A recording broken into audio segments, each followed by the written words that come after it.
and can hopefully be referenced by other agency representatives, in case there's staff turnover, or it's just something that we can point people to fully understand the system. So Chris and his team have, incorporated all of the requests, the functionalities and features that were not only outlined in our original RFP, but also throughout the various meetings that we've had on this subject. And I think they've done a really good job. So I'm excited to walk through this. Please feel free to ask any questions throughout this process.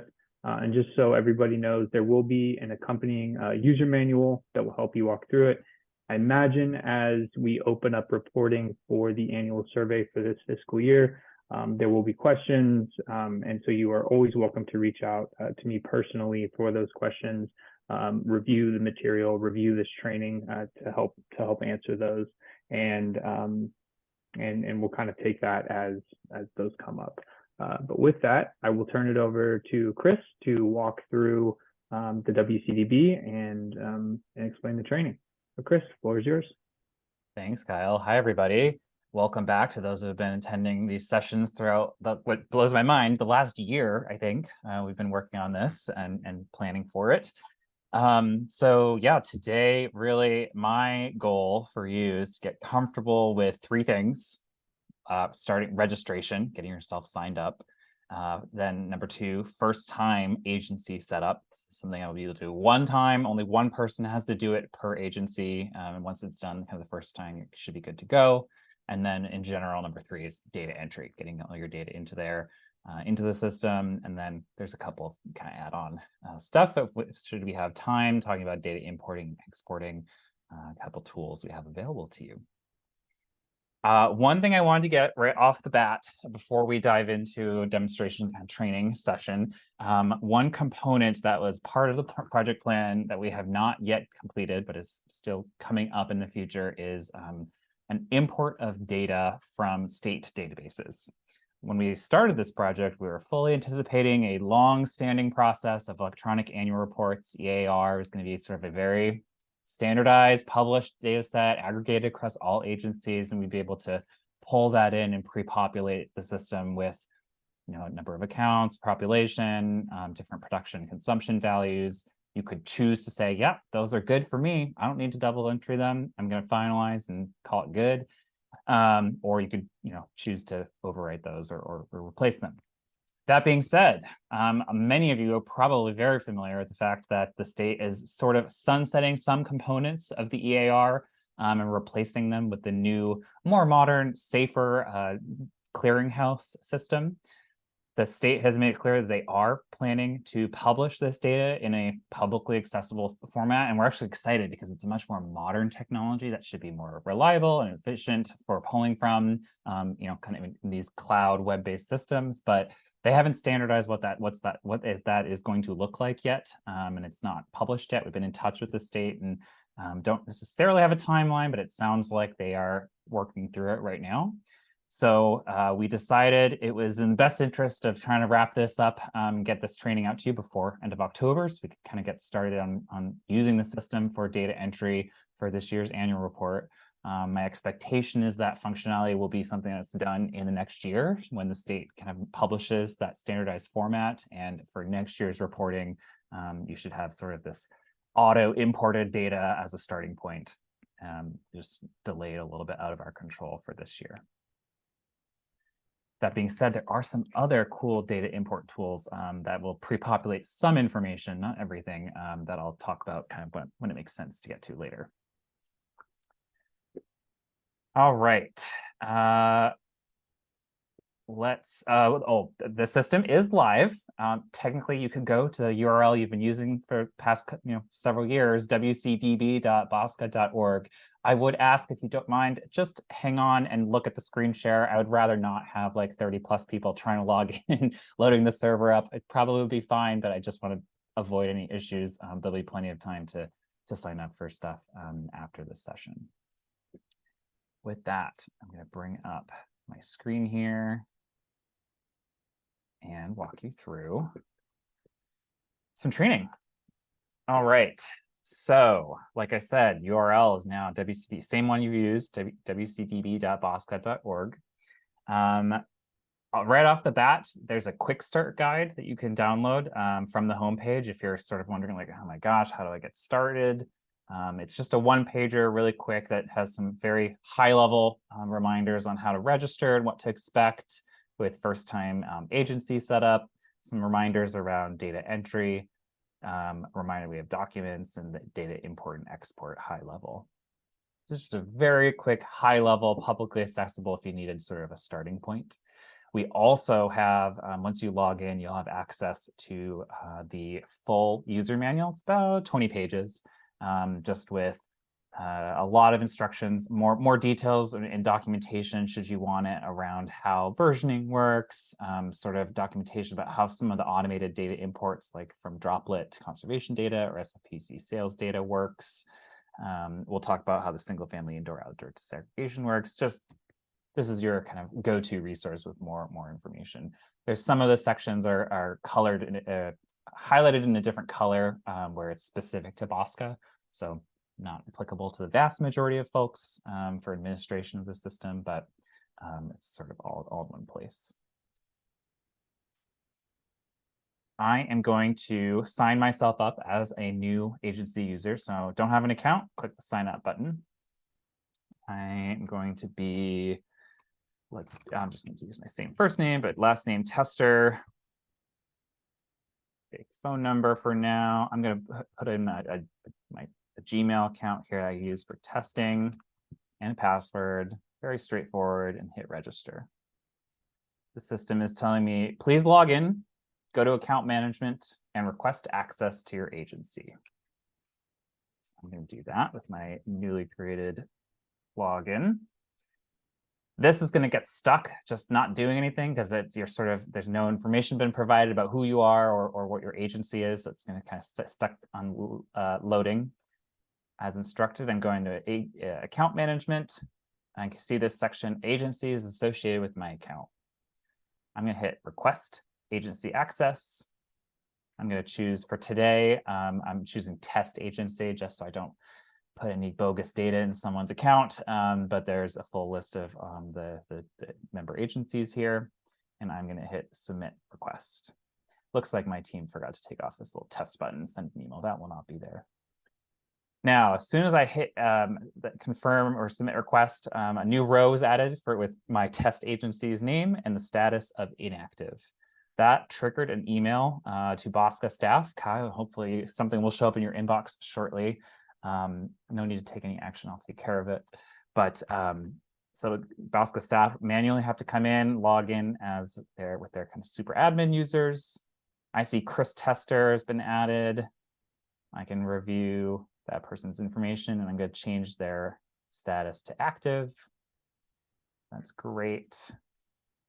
And now if I pull up my Gmail here, in a minute, I should get an email basically looking like this. It says, hey, dear user, your request for access to test agency has been approved. You can now log in. Note, after your first time logging in, you'll need to select the agency name and current fiscal year from the drop-down options at the top of the screen. So I'm going to heed those instructions and log in. Now, overall layout here, as instructed, this is sort of your master selector, and you should really only have to do this once to select what your agency is. And then every year, you'll select the new fiscal year. When you log in, we'll be starting with just 22-23 as the most recent year of data that will be imported as part of this year's annual report. And we get the dashboard loading here. The main reason we have this kind of drop-down selector is for some Cal Water folks who have several different sort of separate agencies that they may all have access to. So that kind of gives them some flexibility. Potentially, maybe there'd be a consultant or somebody you have that maybe works with several agencies to help them input data. And this gives the flexibility for one user to have potentially access to multiple agencies' data. But the default, I imagine, for most of you will just be one agency, and you'll pretty much leave this alone from after the first time you log in. it should default to your previous selection every time you log in after the first time. So we've been over this in kind of the previous sessions. It was several months ago, though. Maybe not all of you were here, so I'm going to briefly go through a reminder of this dashboard and the concept of configuration, just how we think about telling the water conservation database some more information about your agencies and the type of data that you are expecting to provide to BOSCA as part of an annual report. One of the comments we heard was that every agency is a little different, and having every single source of supply, every single possible customer sector, every possible conservation measure is a little overwhelming, and maybe not the best way of presenting available information. So by telling the conservation database some more about your agency, it helps limit and only show you the data that you think that is relevant to your agency, and helps us do some better metrics on reporting. How far along am I in my reporting? Am I almost done? Am I not almost done? Should be some more accurate metrics there. So as you go along in reporting, you will see, and come back to this section, you will see this these little boxes update to say how many entries have been finalized. It's always the same for agency profile and single family billing rates. Those have 4 sections of data and 3 sections of data each, but it can scale up or down for the others. We'll come back to single family billing rates. For supply projections, let's go through an example. I'm going to hit the configure button. And again, this is a one-time setup for each agency. So if you have multiple staff members, there's really only one person has to do this. And you can come back and edit it as needed from year to year, but we generally expect to likely stay roughly the same. Select which sources of supply are projected as of this reporting year. Click outside of the pop-up to close and save. So I'm maybe for my test agency, I'm going to put groundwater, get a little confirmation box. I have some SFPC supplies I'm purchasing and some surface water. And that will call it good for that. I'm going to do the same thing for production. Those are probably very similar. Let's say I'm going to add recycled water for a later reason. Consumption looks a little bit different. This is a new feature we have talked about previously, but it's new to this version of the database, where you have the flexibility to use any number of account types and have flexible, agency-specific naming for what your account types are. So I'm going to click this button to add a new row, and let's say I want to call it, in my billing system, it's called residential SFR, or whatever codes or numbering, however you want to call it. It's totally up to you. You do have to tell the database what is the standardized sector under which this should fall. So these should look familiar. They're mostly match up with the previous version. I think we've split out irrigation or landscapes into residential, non-residential. So in this case, the closest match is single family. And in this case, well, I'm going to add a couple others. Let's say I have an educational sector. That's government institutional. But I also have a municipal sector. I don't want to be forced into combining those. I'd rather keep them separate. And I also need to add, let's say, resi irrigation, which is irrigation residential. So these are my account type sectors, and these are used in a couple different ways, which I'll get to later. Lastly, we've got measures. So there's a lot of options here of different conservation measures. There's a lot of, first couple of rows are pre-selected ones. So I'm going to turn on a couple. Turf replacement. Where are rain barrels? Down here. And we'll do one more. Let's say smart control rebates, fine. And other. Cool. So this is what I'm told the database. I only really have these 4 measures. Those are the ones that I will be entering information about. All right, last thing is the single family billing rates. Up here, I have to enter the number of service charge categories and rate blocks that apply for this fiscal year. So I'm just going to do, let's see, 3 and 4. We'll come back to those. All right. we've gone, so that was it. That was sort of my one-time setup. Hopefully you think that's relatively easy. We'll come back to this and look at how the numbers change as we start finishing up the data entry. Let's go to agency profile now. I'm going to start going through these tabs and giving you a sense of what the data looks like and how it's organized. And at this point, I'm going to give a little refresher and reminder of how we're thinking about data. In the previous system, there's sort of one slot for each section of data, and maybe you'd enter some information, hit save. Maybe it's not, you're not sure if it's final or not. If you wanted to come back and edit it, you'd have to go in directly and overwrite the information.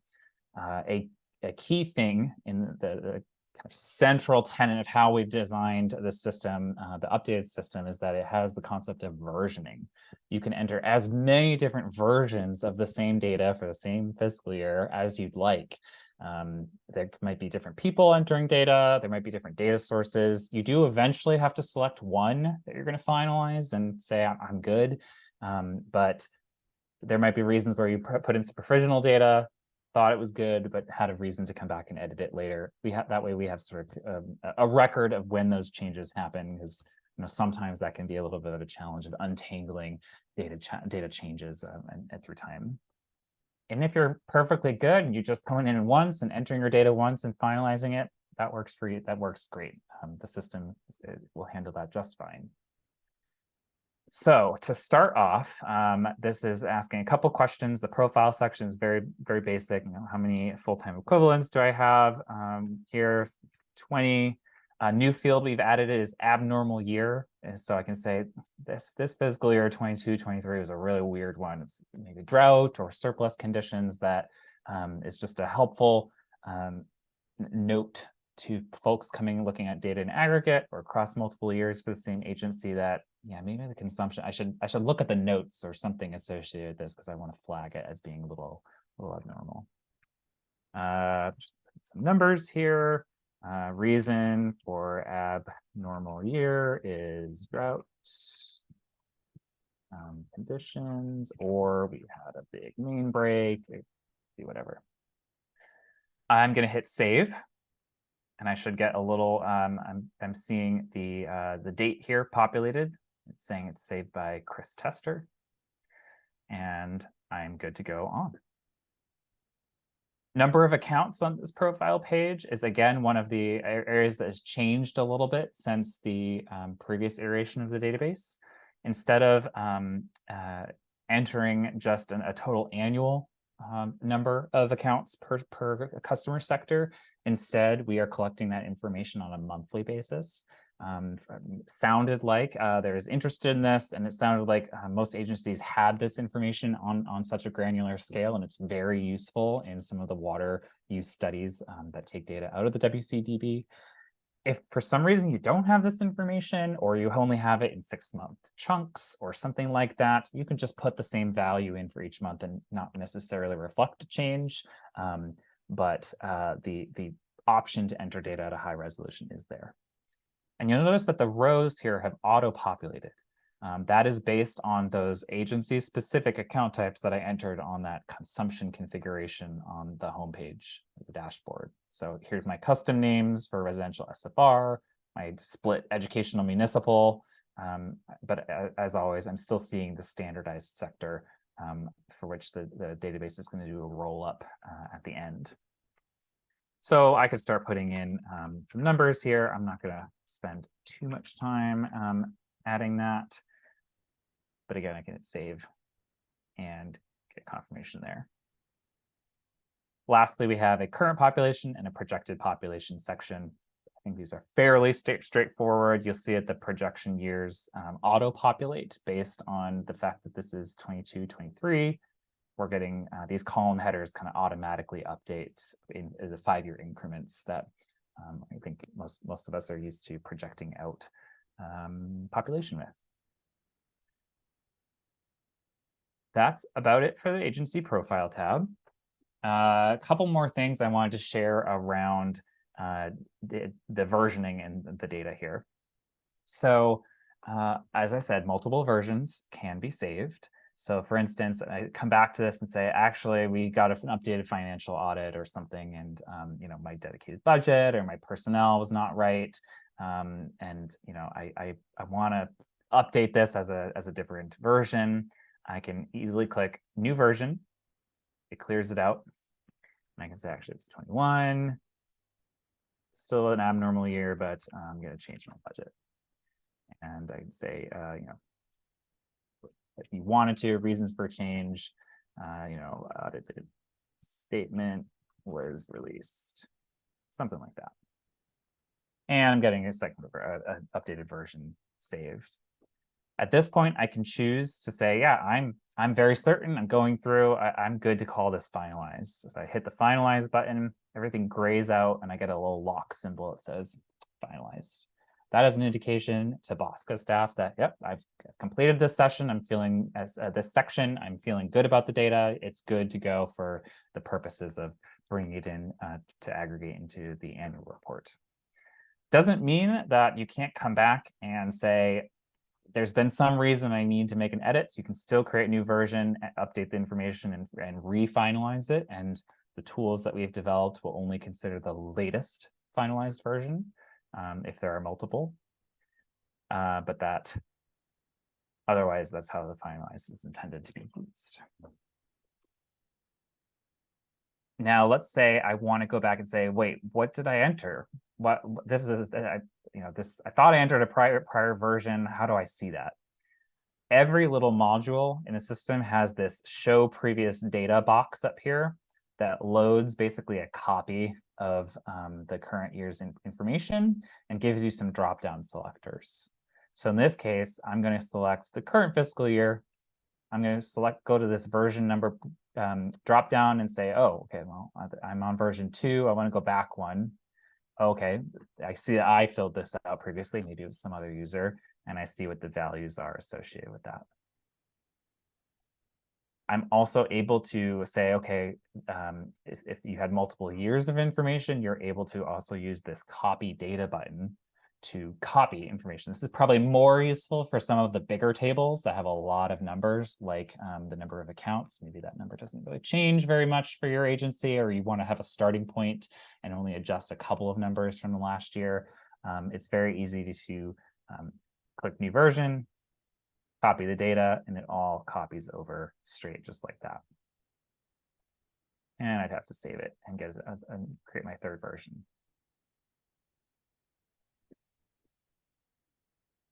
Let's see. Users can only edit their own data records. So I'm not going to take the time right now to log out and log back in as a different user. But if I was logged in as somebody else from my agency and I saw this information, I could still see it, but I wouldn't be able to come in and edit the number, edit any of the checkboxes or comments. I'd have to create a new version and to associate with my username. And sort of how we have a little bit of an audit control, making sure we know who's providing what information. Same thing goes for Bosca staff. They can't edit anyone's data directly. They can copy it and add their own comments on top of it, but it'll be tracked as a separate new version. If there's some reason they've talked offline or on screen share or something and want to together make an edit.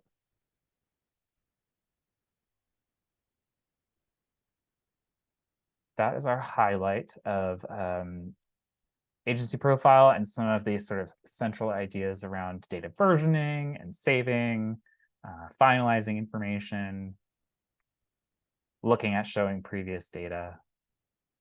Does anyone have any high-level questions that they're wondering about before I go on and show you what some of the other tabs look like and nuances there? I think Ed had one question in the chat. Oh. Can we add a standardized drop-down source for population, including the usual sources, U.S. Census, APAG, etc., and other with a description? This may be important for tier 2. Certainly a valid, seems like a worthwhile addition and a fairly straightforward one that we could add. Yep. Yep. I'll make note. Yeah, thank you. All right, so on to the single family billing rates. This has 3 sections. We've got an overview, very, very basic overview, and service charges and rate blocks. So billing rates overview, very simple. You're selecting what does your billing cycle look like, monthly, bi-monthly, quarterly, annually. What was the effective date, basically, of these service charges and rate blocks, and any comments you want to share about that. If you recall, when we were on the configuration page, I entered a 3 for service charges and a 4 for rate blocks.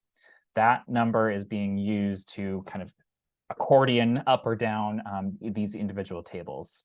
So I said, I have 3 service charges, and we've added, I believe, since the last technical demonstration, this new meter size dropdown goes from 5/8 of an inch through 12 inches. So that this didn't have to be something, I think this was something that was commonly entered in the comments field previously, but you now have the option, the standardized option of selecting what that should be, putting in a service charge amount, whatever those might be. You could add a comment on whatever is relevant if needed for each of those. And hit save. And rate blocks kind of works the same way. I told it I have 4 rate blocks, and I can put in $1 per CCF, and then a low to high range of how those rate blocks apply.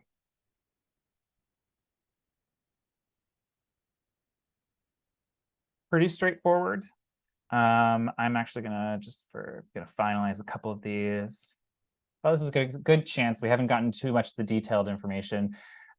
There are 3 sections on this page, right, for single family billing rates, and I have finalized 2 of them. I haven't really done much on the first one. If I go back to the home page, I can see that my single family billing rate section is updated and said 2 out of 3 have been finalized. Got a little yellow in progress symbol. Now, if I come back here, put in a date for my billing rates overview and finalize that as well. Getting some confirmations, and I'll come back here and I say, hey, completed, green check, I'm all done. I don't really have to go back to this tab. I've finalized everything. And something similar will appear on the Bosca end, where they're looking at sort of a progress across all the agencies, and it means they don't have to come bug you about this section because you said you're done with it. One more question came up, Chris. Where do we enter rate service charge frequency, monthly, bi-monthly, quarterly? But I think we do that in configuration. Correct? Oh, no, sorry, in this first. Yep, in the billing rates overview, I'm just creating a version here so we can see the drop down. The billing cycle question gives you these options. Great. Yep. Yes, thank you. I'm going to see, can I bring up the chat window over here? Yes, I can. I will try to keep an eye on it. Thank you. I think Megan as well. Yeah, go ahead. Hey, Chris. Hey. Thank you so much. This is great. Looking good so far. I have a question about this page. This is for the entire fiscal year. So if you had a rate change midway, how would you indicate that here? That's a good point. Kyle, how would you have done it in the current system? Does that happen frequently, or? Can you repeat that one more time, Megan? Yeah, this is for fiscal year. So if your rates change like in March, you would have 2 different rates. Could you add it as a second tier, or how do you? Right. I have to think about that. I can't remember exactly how we did it, because I only think that applies for maybe a few agencies. Let me think about that. Chris, is there something we can build in to have that multi-rate discussion? I mean, we typically will only take, I think, the most recent rate and wrap that up, because it's tough to make the calculation with 2 different rate structures. That would be my recommendation would be to choose either always enter the latest or always enter the one that was effective for most of the year, more than 6 months.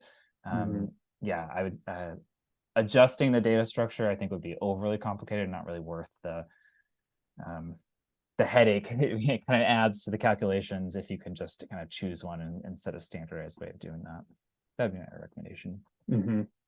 I would agree. Megan, would that suffice in our analysis of the data you provide? Yeah, I think so. And there's a comment section so we can just make that clear. Perfect. Great. Ed, I see you have a good question also about what do we do if one type of account is monthly and another is bi-monthly. This is just, to my understanding, this is only done for single family.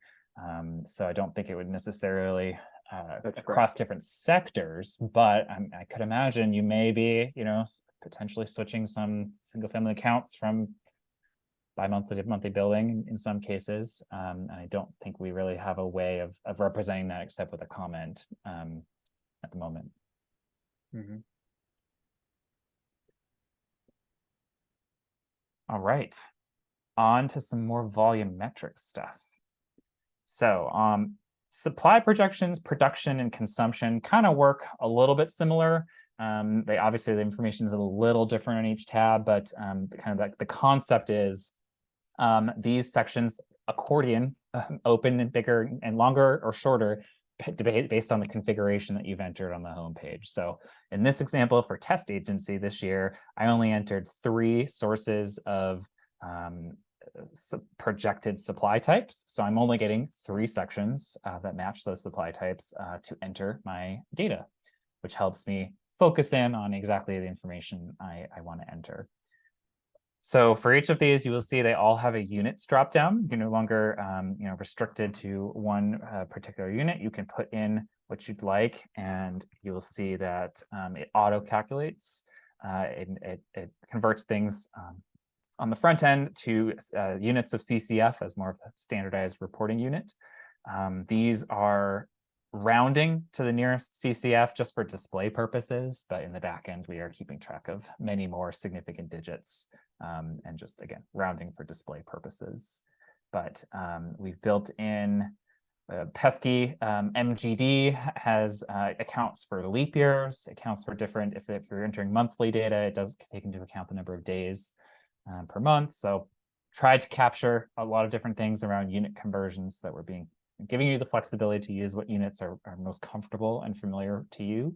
But ultimately they get standardized into CCF when they are brought together all later. So again, these fiscal years will scale or change based on the projection years will change automatically based on whatever fiscal year you're reporting. As soon as we hit 24, 25, or 25, 26, these will jump up another 5-year cycle and kind of keep moving outward automatically like that, like such. I am, again, let's just save and finalize some data so we can use it later for something else. And move on to production, where there's a little more going on. Up here, you'll see this sort of white boxed section with 2 little tables in it. They're blank to start off with, but these are our high-level summary tables. They populate and give you sort of a preview of how your data might be crunched and summarized and aggregated in ways that are very similar to how it's going to be used as a line item in the annual report. But let me come back to that with some actual data. Let's put in some example data. That's a little much.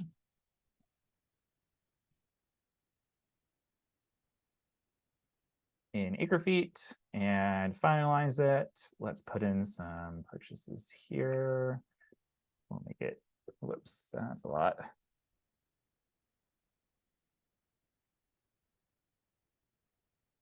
And we'll, for now, leave surface water blank.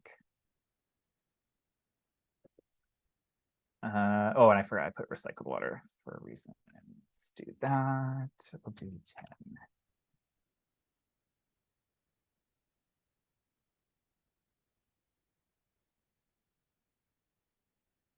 Okay. I am noting a bug, it looks like, which I'll just check with the team on. We might not be able to finalize some of these rows, which will be a challenge for our summary tables. The joy of software development is testing everything and finding you changed one little thing and something doesn't work. We'll come back and fix this. I'm sure it is a very minor issue, probably related to something around the usernames associated with the data. But essentially, these tables will, like I said, highlight with, if you have SFPUC purchases, it'll show you what they are in MGD and what % of the supply across this fiscal year that accounted for. And the same thing with groundwater, surface water, recycled water, and then other sources of supply. And this is very similar to how they get aggregated and summed in the annual report. So that it gives you sort of a little preview of like, oh, that looks a little off. Why is that percentage like so high? Oh, maybe it was a typo, or no, maybe it was just something's new this year and that was unexpected. It will also give you a total for the year and give you a little preview of what the % difference is from the prior year. Again, another little clue of like, maybe I made a typo in my data if that % difference is alarmingly high or low. There's also a monthly breakdown table that just shows you what's the total volume per month and the percentage, just to see, again, sort of a little indicator of like, does something look a little off? Is my summer very low and it should be a lot higher as a % of the total year? Nothing's popular. I've input data and saved it here, but as it says here, data in the tables below must be finalized to be included in these summary tables. So I'm currently little bug, can't finalize data. So we'll fix that. And you'd see these summaries. Consumption kind of looks similar at first glance, but it is, again, summarizing data in a slightly different way that aligns with some of the things in the annual report. Let me briefly enter a current service year population so that it pulls into the report. So for instance, in our high level or per capita and per account calculations, it's pulling in the service area population that I finalized on the agency tab. And once I put in some residential data, it will start automatically calculating an overall per capita consumption and residential as well. We have to do this anyway. Why don't we add some in here? I'm going to put in some. Let's do 10,000. Just thinking ahead of some other sections I need to show some data for.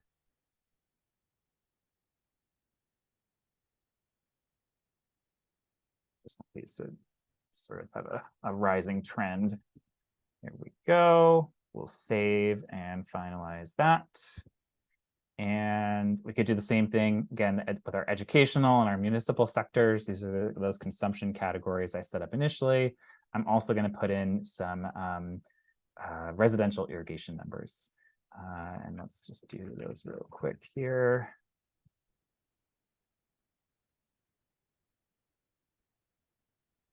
And 3. And finalize. Okay.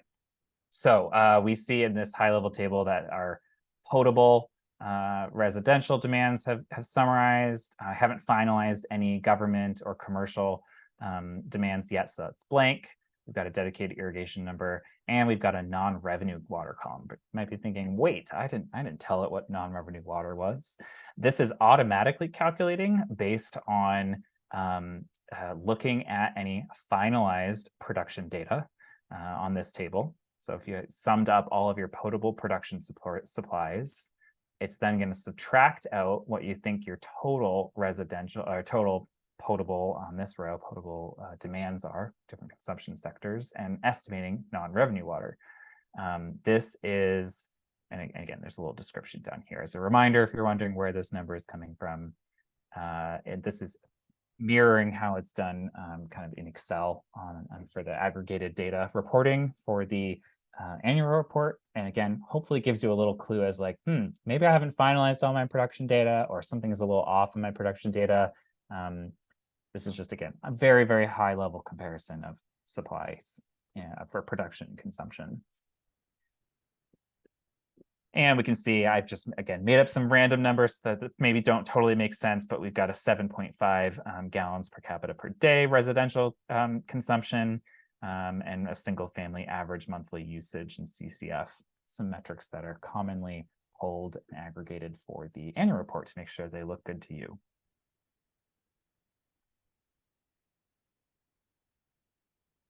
All right, I'm going to move us along in the interest of time to our measures tab. I know this is a very beefy section. Similar, each module repeats based on the selections you made. So I think I selected 4 checkboxes. So I've got 4 conservation measures. This is, they each have shared fields that are common across all of the measure types. Every single time you're going to get a costs and funding section, number of requests denied for various reasons, a water savings section. But then they've each got a very unique measure-specific inputs. So depending on what the program is, you'll see different fields in this measure-specific input section. For a turf replacement program, we're asking, some generic fields, I guess, but a very specific one like total area of turf replaced. That probably is one that only applies to this program type. So those will vary, and you can see who they are. This section is all optional, right? You enter what you know. And if it's a program that's applicable to you, and the water savings, we've been over this before, but very quickly, if you know of water savings or calculate them yourself and want to share that information, you can put in a total water savings just in whatever volume you've calculated it in, or you can have the system calculate, let's say I think it's 25 gallons per square foot. So if I did 2,500 square feet, I would be getting 62,500 gallons automatically calculated of savings that way. And I could save the measure with just that basic information. That being said, we know that some of these programs, like turf replacement program, most of you are, at least some of you are involved with the droplet system, which is already tracking, right, very detailed information about customer rebates and the dollars and the turf square footage or the number of rain barrels. There's a couple programs involved with that. And we've set it up so that Bosca staff can just click a button and export all of the latest data on all those individual customer transactions and dollars and rebate statuses. And the system has some logic built into it that's documented if you really are interested in the user manual, where it will collapse all that data, aggregate it all by agency and by fiscal year, and say, okay, how many completed applications were paid out in this year, and what was the number of rain barrels or number of square feet of turf replaced associated with those. It's not going to auto-populate every single field on this table, because there's a lot of potential pieces of information, but it does pre-fill some of them. And it'll have a little note in the comments section that says, hey, this information was auto-imported from Droplet based on these parameters. So hopefully that is a time-saving feature that you can take a look at. And helps just be more of like a validation step rather than trying to calculate that on your own. Let me just see if I'm forgetting anything I wanted to say on this section. I glossed over facts. Speaking of data import, I meant to say on the production tab, purchases from SFPUC should in most cases be pre-populated. It won't be immediately this year until everybody sets up their agencies, but moving forward, we've set up an import tool that will take basically data reported from SFPC's billing system of water sales to each of the member agencies and auto import that as an initial version, again with a note that says here's where this information came from. The system's kind of auto generated by the system. You are welcome to say, yep, I agree, those numbers match my records, or if there's some time offset or metering information that you have available to you, you could just hit new version and kind of push that one aside. But hopefully a helpful starting point as a point of comparison. I believe at this point we are arriving at the end of the information that's typically associated with the standard annual report. But we did build some additional features in kind of thinking forward to new components related to the conservation legislation and other tier 2 potential data inputs that might be needed. Right now it has 2 sections, one called water loss, one called single family residential indoor outdoor disaggregation. But in time, this may expand to have additional components. Water loss is probably kind of what it sounds like. It's real losses, either in total volumes or the real losses in gallons per connection per day that you're calculating as part of your annual water loss audits. I could potentially see this being something that we auto import in the future, but the time lag on this one is a little bit later than some of the other state reporting databases. So we haven't built any auto import features here, but it's a really quick one where you could input this information. The one I just want to touch on for a couple of minutes, because I think it's generally brand new, we haven't presented it in a previous session, is this single family residential indoor-outdoor disaggregation. It is a relatively straightforward, let me acknowledge, tool, but with some cool little features that allows you to either auto-calculate or input some custom estimates or offline entered values that separate out your single family residential usage into an indoor and an outdoor component, just based on whatever consumption data that you've entered in the system. By default, it's using a default method. It's called the minimum month method. We're all probably very familiar, right? If you look at a curve of consumption across a time period, across a year, you look for the month residential usage that has the least volume and say, it's probably a winter month. It probably reflects a time when there's minimal or no irrigation happening and reflects kind of a baseline of indoor usage. It is a fairly straightforward assumption. There are way more advanced ways. You could get very nitty gritty in the details, but it is a quick kind of back of the envelope cut to get a high level view of like, what do we think generally the split in indoor and outdoor usage is? So the system right now is taking any rows of data that are, say, single family in the consumption tab and pulling it in here. And we can see January was the month with a minimum total volume of 5,550 CCF of usage. And we've said, okay, that's going to be our minimum amount for every month. And any remainder, could be a lot, or it could be a little, is going to be attributed to the outdoor. A kind of fun feature, if you have dedicated irrigation meters, is that you can use an auto-calculated seasonal adjustment factor to modify this number. Generally, especially in coastal California, or in California in general, where we don't have a lot of snow, that would, there's ongoing potentially smaller amounts of irrigation in the wintertime. So this is an adjustment factor that is, again, one additional step up, not super advanced, but it does make a small adjustment to your single family data to say, actually, in that minimum month, there's probably like a little sliver of water usage that is still going towards irrigation, and we're going to make a little adjustment for that. I'm not going to spend too much more time on it due to time today, but there's some diagrams and documentation about how this is working and the thoughts behind it in the user manual. Lastly, if you're not really happy with the automated numbers that are in here, you can hit enter my own estimates, and you can, if you've done an analysis and come up with your own volumes or your own like monthly percent split, we've given you a quick option to say, in July, I think it was 75% indoor, August was also 75, and then 80, 90, 95, 100, and so forth. And you will get some perhaps erroneous numbers calculating here. I'll look into that. But a resulting disaggregation between indoor and outdoor use based on the percentages that you put in here. So this is a way you have a little bit more control to put in information if you know a little bit better than what the system's automatically estimating. This section is a little bit unique in that it's not versioned. If you do enter this data in here and hit save, it just saves it, and if you make any edits directly, it will overwrite it. Just how we set up the kind of automated calculations. Does anyone have any questions for the last, before I move on, the last 10 minutes to documents and some of the data import export options?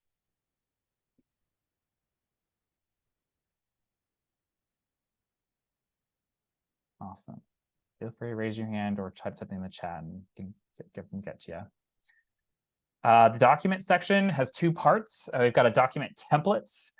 This is where you will see information that's uploaded by Bosca. You can't edit it or do anything. You can just access it. So for now, we've got the WCDB import template in Excel and a description of what that is, as well as the user manual PDF if you ever want to reference that.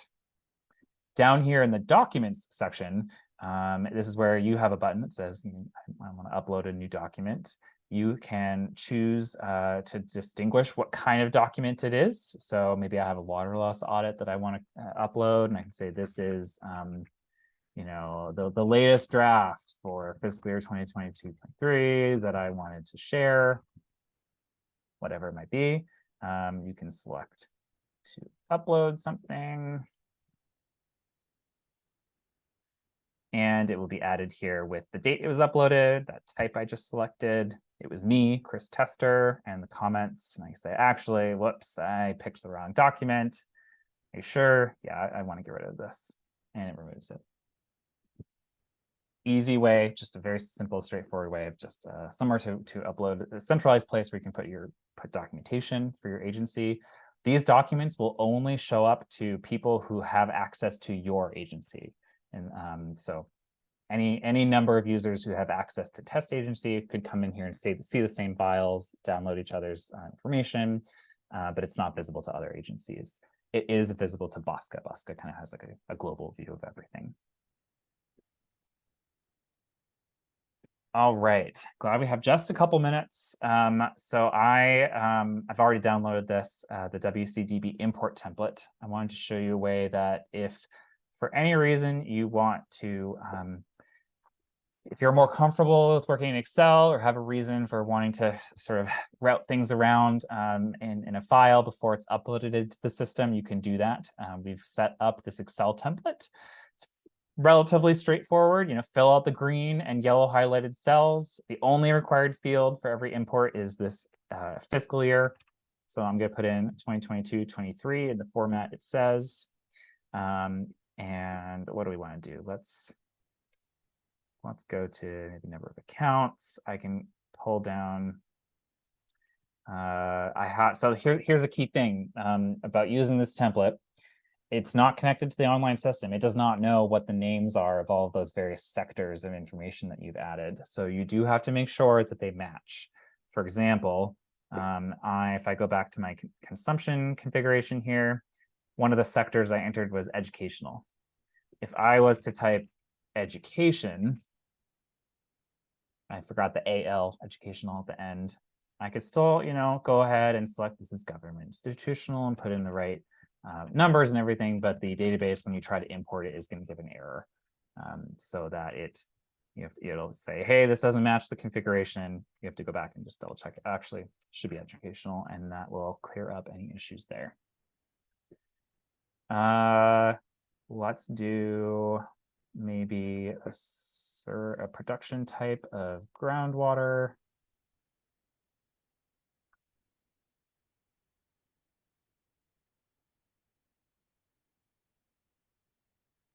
And test comment on cell imports. Great, and that's all I'll do for now, just to keep it really simple. I am going to go back to the WCDB. I'm going to the home page, and I'm going to hit the import data button. I'm going to select that template that I just finished working on, and it's giving me a little import data status box. It's fortunately not giving me any errors. It's saying, yeah, I didn't find any issues, and it imported the data.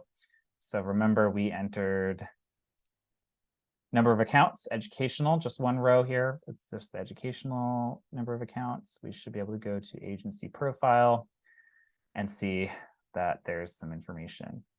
Now, it is not smart enough to know, or sophisticated enough to know, that maybe I entered some single family data in the previous version and municipal data in the previous version. If I was doing a mixture of like some in online, some via the Excel, and it's just going to add a brand new version, but I can always go back and say, wait, what did I enter before? Oh, version 1 had, some single family data here. Helpful. So that's just a very quick preview of the import tool. We are wrapping up, putting some finishing touches on an export tool. So you will see a button joined here that says export data, which will basically do the opposite. It will export all of the information that you've entered and finalized for the agency and the fiscal year that are currently selected in the header bar here. It's not the same format. It's in a little bit more of a machine readable format, not color coded or anything. That is going to facilitate mostly for Bosca. It'll kind of give everybody's data in one place so they can do some analytics on it for the annual reporting purposes, charts and stuff. But we also give everybody the same ability to download their own data, their own agency, and view kind of the same format that it'll be presented to Bosca staff, just as sort of a memorialized record that way. Let me take a quick peek at my notes here, see if I've forgotten anything. I guess a quick reminder in our last few minutes, as I said, what's still coming is the data import from the Safer Clearinghouse, not necessarily sometime soon, probably by the next reporting cycle. I don't expect it to be finished anytime, like the next couple of weeks or anything like that, because the state is still working on the formatting. The export template, so the export button to export your data. Don't expect anyone to need to use that in the next couple of weeks, but we do expect it in kind of the next couple of days. That should be added. The one other minor point, the password reset function is not there. So if you, there will be a link added in the next couple of days on the homepage. If you forget your password or something, you need to reset it, that'll be there. But right now, set up your password and don't forget it. We just haven't had a chance to fully test that one out. Any questions in the last 2 minutes here? Oh, I see a question in the chat. Tier 2 has a residential and non-residential usage. Percent calc will the WCDB and Tier 2 calculation approaches match? Sorry, Kyle, it's probably one for you or Tom. That one we might need to check with Danielle. Is that right, Tom? Yeah, I mean, as all of you know, Tier 2 is still being worked on. I'm hopeful that we'll get it done between now and the end of this fiscal year. We're going to keep Woodard and Kern under contract for the next, 4 or 5 years or so, just to provide some regular management, if you will, or update assistance, kind of a small contract. If there's any major changes or additions that we need to make relative to Tier 2, we'll need to bring that up, as time goes by. For right now, no, I haven't proposed to try to align things with Tier 2 because I'm not sure where it's going to land. Mm-hmm. I mean, I guess the silver lining is the folks that are under a contract to do our Tier 2 work are the folks, well, not the exact people in the room, but it is a contract led by Woodard and Kern. So it's the same broad group, and we'll make sure that we link it all together to the degree that we can. All right, great. Any last questions for Chris on the training? As I mentioned, this is recorded. We will be sharing this with the agencies. They're posting it on the members portal, so you can distribute it amongst your agencies for anybody else that might be doing some data import for the upcoming fiscal year. But any other questions about how the system works? Happy to answer those now, or you can reach out to me as you actually get your hands on the system and start inputting the data. And Chris, it's my understanding that the system is live. Yes. Ready to go, so you can actually log in and create your username and password, and then I would get notified to activate your agency. And as Chris mentioned, you only have to do this once. You only have to set up the configuration once unless something changes from fiscal year to fiscal year. So our hope is that on a year-over-year basis, it becomes a lot easier to answer the request from the annual survey. Tom, anything to add? Well, I'm really glad we got all the way through to this stage, so to speak. I think it's I want to thank you, Kyle, for all the work you've done at Bosca to put this together. And Chris, it's really great to have somebody with your skill working on it. And Gina's here as well, kind of leading the effort. So I do want to say, folks, you're going to be using this in the next couple of weeks because it's time to start populating this. And so we expect there's probably going to be questions passed our way, feel free to send them to us. That's what we're here for. My hope is that this ends up being a lot easier to use, especially as everybody gets used to this new system, and a lot more powerful too in terms of what we can do with all of our data. Definitely. And Megan just made me think about something. You'll probably be getting an email from me early next week about annual survey reporting, when we hope to have it completed. So keep a lookout for that. I'll make sure to include any necessary information for how to log into the system and get started in that email as well. So we'll, I said that out generally in late October. We'd like to get an early start on it, especially with the new system being launched. So you can probably expect that from me at some point next week. Other than that, if there's no other questions, I'll stop recording, and please let me know if there's any questions as you guys get your hands on the software. Thanks, everybody. Thank you. Yep.